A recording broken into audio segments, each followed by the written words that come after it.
or welcome back to my channel, The Sun, where we're always working towards something greater. Today I wanted to talk about why protection is important when you're doing any kind of magic, and some examples of things that you can use or do to protect your home if you're practicing magic.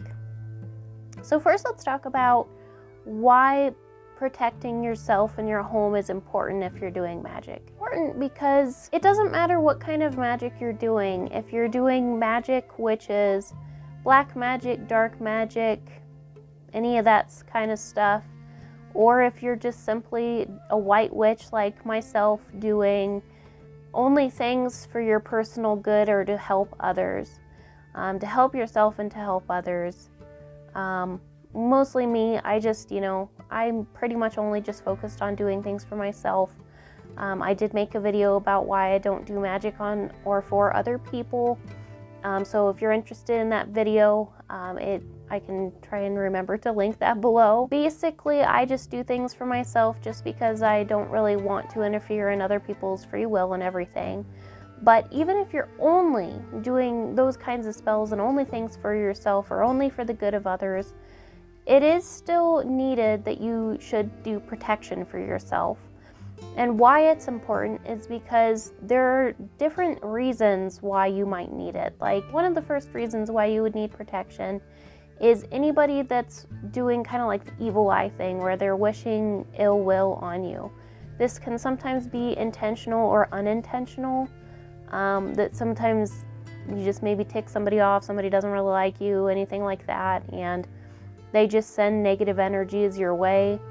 And things with just ill intent, they can get to you and sometimes impact you. The other reason is because even though if you are just doing white magic and nothing really dark, it still is important because there are still things out there that are interested in you putting out that kind of energy. Entities and stuff are interested in your energies, that they can tell when you're putting out magical energy. It's not just normal, mundane, human, everyday things. A lot of videos will mention this, that it kind of makes you a brighter beacon for whatever kind of entities that are interested in taking that energy, or it draws more attention to yourself, in other words. Because a lot of the time you're technically vibrating at a higher level than a lot of the people in the world that are at lower levels, that maybe don't have any spirituality or things like that, or they're just kind of maybe glum and down in life a little bit more and not as optimistic or whatever, It's a different energy, it's a higher energy that they're interested in. And that's why it is needed for you to do, protection. Again, I don't want to tell you what to do or that you should absolutely do it. It's, it's up to you and your own beliefs and what you feel is right. I personally just think it's a good idea to do just in case there is any entities or people or ill intents of any kind coming my way. I have definitely been working on building up my wardings and protections and things of that sort. So now let's get into a little bit about what kind of things you can do as protection for your home. Now, it depends on what kind of spellcaster you are, what kind of witch you are. Like, are you somebody that is only interested in doing like small things like folk magic, just doing like maybe a witch's ladder, tying some rope together and putting your intention into each knot? Are you interested in doing something more extravagant where there's meaning behind every single little piece that you put into it? Different things of that sort that you have to decide of your own, but it can be as extravagant or as simple as you want it to be. You can do witch's ladders, you can do spell bottles and protections, you can fully make something with like bird feathers and dream catchers and all kinds of stuff. You can make it whatever you want to make for protection of your home. There are witches' glasses, witches' bottles, witches' glasses, hexen eagles, things like that.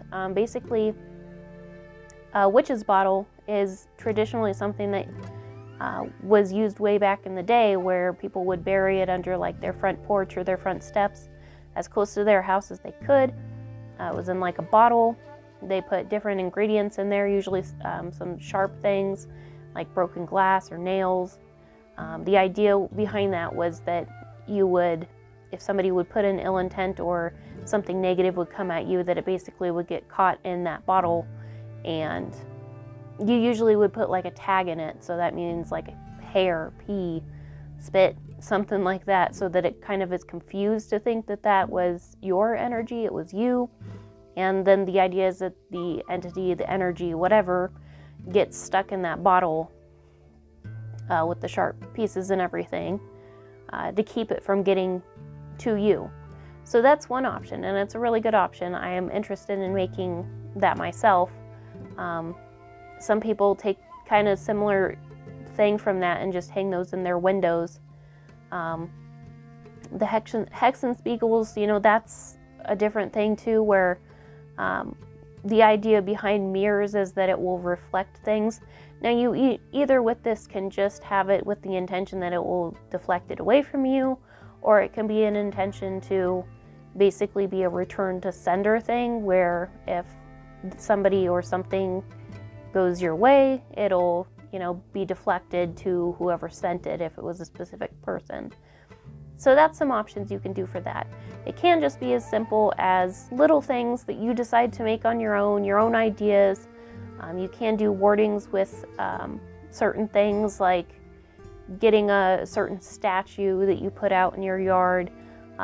There is things for protection, and everybody will mention this. Don't go around your house and put salt on your ground, because that's not healthy for the soil and will kill a lot of plants and everything. But you could use something like eggshells if you wanted to be that extravagant and go around and sprinkle around your house with eggshells.